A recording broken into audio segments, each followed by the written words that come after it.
me.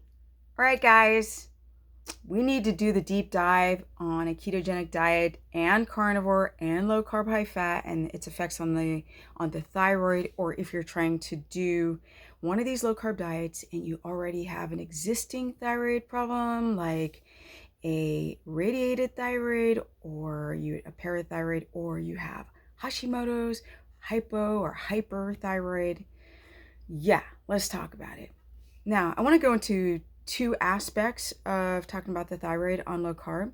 One is if you've been diagnosed with high TSH or low TSH, this is thyroid stimulating hormone. It's one of the first indications to know if there's something wrong with the thyroid.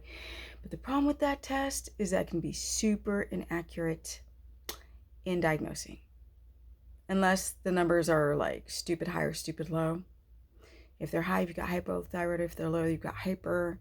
So that's pretty clear. But if it's normal, you could have full-on problems with the thyroid. And that's because you make the hormone, but it's not getting into the cells to be used. And doctors can't see that. So they test you and they're like, oh my God, your TSH is fine. And poof, you're out the door. Getting worse. All right, let's talk about this. Can you do a low-carb diet like keto, ketogenic diet, or high-fat carnivore with an existing thyroid disorder diagnosis? Yes. The problem is a lot of you guys are coming into this arena on a lot of meds. People are taking a lot of T3, right? Because T3, bodybuilders like to take it because it helps them lose weight, but then it fracks you up later on. We're going to talk about that. Anywho, a lot of people are taking either a synthetic thyroid, which if you are like thyroxine or Synthroid, why? I don't understand. Now, if you've had your parathyroid radiated, that's a little bit more sticky, but let's talk to people who actually still have the whole thyroid right there. The thyroid gland is right there. Butterfly shape there. Boom. Let's talk about it. Now, I work with a lot of people, you guys. It's over the years. I would say 80% of everyone that I talk to, men included, have a thyroid problem. Just they're not aware of it. Now, women are primarily the ones to get it because we're the ones that have 2 days in one. Y'all women, you have a full day and then 5 o'clock comes and you have a second day. I know that because I just had a consultation with a woman who was telling me, but I've got all this stuff to do. I'm like, but you have Hashimoto's. You got to have ebb and flow in your day, but we'll get to that. So the people who have already a thyroid disorder diagnosis, can you do low carb? Of course, but it has to be done properly. And what does that look like? Well, first of all, the goal is to get off the medication. That's the point. Because what I've been reading and what I've been saying all along is you take these pills, now your body doesn't need to either produce the hormone or get it into the cell. So your body can sort of go through a supplement thyroid hormone in the blood resistance, which will actually affect your actual thyroid hormone that your body's trying to produce. And that's the problem, that if your body's not allowing the hormones from either that you're taking orally or that your body's trying to produce, if it's not getting into the cell, it's expensive pee and damaging. Because if your body's so dependent on thyroid hormone, then a sort of a resistance thing happens. It's like, well, the receptor sites the signal is not allowing that T3 to get into the cell to be used. And I find this so much with women. They're like, oh, I'm going to do the keto diet and I'm going to lose all this weight. And then they don't lose the weight. My watch fell. Somebody asked, by the way, you guys, if this was a Rolex. Okay. I bought this in Chinatown of New York City, I think like 25 years ago. Not a Rolex. It was like for $20. Anyway, it just fell off my arm. So the point is that if you guys are trying to do a low carb diet, first the whole goal is like, let's get off these supplements because I really don't believe in them, or medication. Some of it's medication, some of it is desiccated pig thyroid, which is they're taking the thyroid from a pig and putting it into a capsule, and then people are taking that for thyroid hormone. the body becomes too dependent on these exogenous, which means from the outside of the body into the body, forms of thyroid hormone. And when the body is constantly, daily taking these oral thyroid medications, then either your natural production has a hard time to balance, or the actual hormone that you're taking isn't getting into the cell to be used. And this is why over time, people start showing symptoms and doctors just keep upping the dose, and the body's still not listening to the phone call. You guys, this is when you have to put a new ear on your body and get a new friggin' way of perceiving the information. We're not supposed to be relying on like capsules every day to survive. People think it's almost normal to take omeprazole, which is a proton pump, acid reducer, whatever people take every day. I'm like, no. Or they'll take like a Claritin, an antihistamine. No. Okay. Or a thyroid every day. No. Unless you have some weird genetic disorder where you need that. No. The only supplement that I literally suggest is magnesium, and you can also get that from Epsom salt baths. You can get it from transdermal, although you won't get that much. And that's a whole nother conversation. I'll talk about making sure that your calcium status is up, but I'm going to do that next video. That's the first thing. And I want to go more deep into this whole, thyroid medication or supplement resistance, and why your doctors keep prescribing you higher doses and they're not working. Your hair's still falling out. You're still, the symptoms, I wrote them. I have a course, right? I have a keto course, and I did a course lesson on it. You can sign up for it. It's only $15 a month, where I teach you everything, and it's a lot of work. Through stephanieperson.com, or I now have my calendar open, although the dates are going fast. Sorry. But anyway, the point is that I'm really teaching people all these weird symptoms, like you wouldn't realize, like heart palpy, shaky, sweaty, kind of like hypoglycemic symptoms could be also your thyroid. But if you already have an existing thyroid condition, the goal is to try your best to slowly, and I don't have a timeline because that needs to be in a consultation, how to go slowly, because you can't go from hormones to no hormones. They'll jack up your body. Quitting overnight is like not the best idea. Some people do it. I don't suggest that you do. To slowly taper off and to try to fix the body, which I'm going to talk about in this video. Then there are the people that have a thyroid problem and they don't know it. And that's most of you out there. And so you want to look, the main symptoms that people look for is, of course, weight gain, and it's hair loss, the eyebrows thinning on the inner corners right up in there, and the outer corners, hair patches of hair missing, falling out when you're stressed. It can be dry skin, dry hair, cold feet or hands, feeling cold, the sense of cold. The typical one is constipation. Now, you could have none of these symptoms, one of them, or all of them, and still have some type of thyroid issue. But it's pretty clear when people do have either low T3 and have an issue with their free T3. You can see it, and they can see it. And there's a body shape that really kind of presents this thyroid for people who drop their calories down so low. Now, those people, they try to do a low-carb diet, keto or carnivore, and all of a sudden they start getting tired. That's another symptom. Like, I'm tired. I don't know why I'm tired. I'm just tired. And then they start to get a little constipated.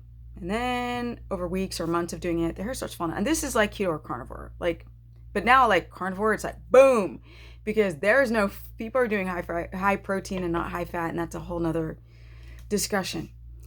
So what do? If you have the symptoms, please look for them. Please. I wish I would have pulled up the list. Let me see if I can pull up the list here, you guys, because they're kind of important to know. See how organized I am when I do videos? Okay, I can't do it all in one hand. I'm not redoing this. We're 9 minutes into it. But I just had a consultation, so I really thought I want to talk about this right now. Now, There's the people now that are starting to realize that the hormones can start to drop when you do these diets, because this is the reason why. Your body's used to carbs. That's like gasoline to drive a car. Now you take out your gasoline, which is starches and sugars, and you need ketones. A lot of people do carnivore, not enough fat. People do ketogenic diet. I mean, I don't understand these people. It's a high fat diet, and they'll do moderate to low, or they'll have a gallbladder problem and keep going low. And I'm like, look, if you can't eat the fat, go back to low carb. Do not do a keto or high fat carnivore to be ketotic on low fat. It's dangerous. Thyroid. And, blood sugar dysregulation and adrenal insufficiencies and reproductive hormones and a bunch of stuff. Hypoglycemia. So when you're doing one of these protocols, make sure that your fat is at least 200 grams of fat split throughout the day from animal fat primarily. Coconut oil and MCT oil, that's not going to put you in ketosis on these diets. But if you have the symptoms, the first thing that you want to do is friggin' try to get some sleep. Please, people, try to get some sleep. And you want to take foods that, and this is if you're diagnosed or you're not diagnosed, you want to take foods that support the thyroid, which is liver, because liver has a lot of the things that you need for the thyroid. It has vitamin D. And of course, butter has vitamin D. You can get krill oil or fish oil has vitamin D in it. Then if you live in a cold state in the winter, go get a vitamin D3 light box and sit on that 5 to 10 minutes a day, every other day. Well, it depends on the wattage, right, of the box that you're using. I mean, they all have different instructions, but that's common.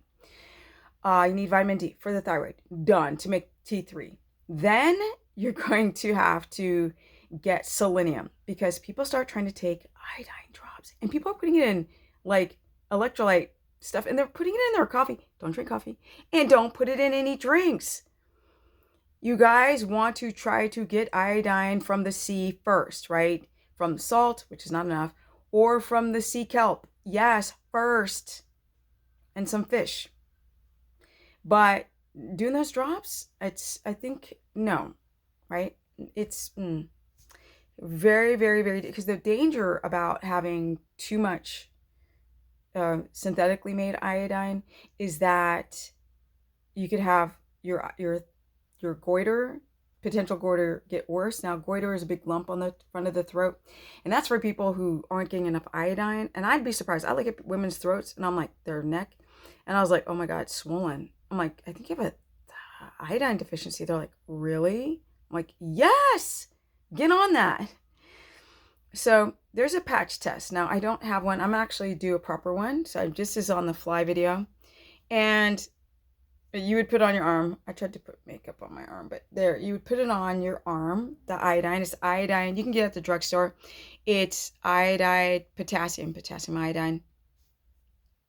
You put it on, paint it on your arm like a 2-inch strip, and you let it sit there for 12 to 24 hours. Like people will do it at night and then go to bed. If it's gone, that iodine's gone, that means your body's like, I need iodine. There's foods that you need to make thyroid hormone, but there's also minerals like iodine. And the thing is, people can't take iodine without selenium. Like all these minerals have to balance, like teeter-totter. Because if they don't, you have worsening thyroid symptoms. So people are like dropping it in their coffee. They're doing it every day. Now, if you do, it's called a iodine patch test. If you do one, people, okay, Sarah tried to tell you all this stuff, but y'all didn't listen, okay? She actually did one on camera, all right? If you paint that stuff on your arm, right, and it's there the next day, 12 to 24 hours later, you're not getting enough iodine in the thyroid gland. And so then people start taking the thyroid drops and putting in their drinks. Now that's dangerous, because now you're going to and they're not balancing it with selenium. So then your body starts having thyroid symptoms. Hair starts falling out more. Goiter. The goiter can get bigger. No joke. So a lot of people are like, oh, I didn't know. So when you do a patch test to see if that iodine is gone the next day, that means that you need it.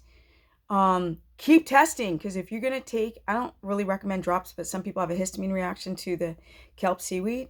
If you're going to take the drops, yo, you got to test constantly every week until the body's like, okay, I've got enough iodine now, I don't need more, so stop stuffing it in me. Because if you keep putting those iodine drops in the body, then you're going to have too much iodine, and now your body's going to have the exact symptoms of having no iodine, which is cancer, nodules, swelling of the thyroid gland, feeling sick, tired, hair missing. You got all those symptoms come back. The solution to everything really is rest first, because if you have, most of y'all have leaky gut, and then you try to take these minerals in and then they just go into your pee. You're not soaking them up because you've got big holes. And so these minerals are leaking out. And then people will take thyroid hormone, then it's in their blood, and the body starts developing a resistance. And then people start taking iodine because that's now trendy on these keto carnivore diets. And people are like, drop it in your cup. No, like, no. But what you need to do is first get rest, and go to bed early. Circadian rhythm is everything to getting the gut wall to seal. Now, you might want to do a Thrive test. I'm not sponsored by them, but you might want to do a Thrive test. See what probiotics that your gut needs. If you can't tolerate them, you're going to have to wait. Because some people have SIBO or gut dysbiosis so bad, they can't even do probiotics. No fermented foods. You got to wait until that gut wall starts to seal. People will try colostrum, this IgG. Some people can't do that. I know, if you're that bad. There's different protocols. There's things to help the mucus barrier. There is the IgG support, and there's the probiotic, and then there's the prebiotic. That's where carnivore, and I'm going to do a video about not being strict carnivore. Yo, carnivore is to be done for the short term. Then get off that boat. And you want to microdose your foods back by once you fix the gut wall, you don't need to be on carnivore. And y'all, don't use carnivore to lose weight, because it's not going to work. You're going to lose your hormones, especially if you do it the wrong way. You want to do everything high fat, right? Do high fat keto. If you have a gallbladder issue or hypoglycemia and you can't manage the fat and you can't get your stress down, you can't sleep, then you want to go back to starches. If you can't do rice or jasmine rice, white rice, no brown, do root vegetables, right? Yucca, parsnip, in small amounts until like 1/4, 1/3 cup per meal, until your body can tolerate it. Eventually, people try to start taking a bit of resistance starch to try to repopulate the gut. Once you take a probiotic, you want to take a prebiotic. But if you're doing carnivore for the short term, like 3 months, then you can do things like, if you don't have a histamine response, tendon, bone. I really want to talk about calcium from bones, because that's going to help you so much absorb that magnesium, which is also very important for the thyroid, because magnesium is going to calm down that central nervous system. Now I gotta go, because this is 18 minutes long and I really need to make it a series, but I thought I'd make a video on the subject because it's so interesting. Please do if you ever take iodine, even sea kelp, do a patch test. If you have enough iodine, you don't need to keep slamming that stuff down. And make sure you eat liver. I don't care, get over it. Now these people, I don't like liver. I'm like, be sick then, okay. Try to find the freshest liver, fresh from a grass-fed animal. Liver does not hold the toxins, the fat does, but I still prefer grass-fed. If you can't find that, do organic for the short term. If you can't find beef, look for chicken, because chicken's everywhere, chicken liver. All right, guys, if you want to learn more, go to stephanieperson.com. Be right here on my channel. Okay, I'm just saying.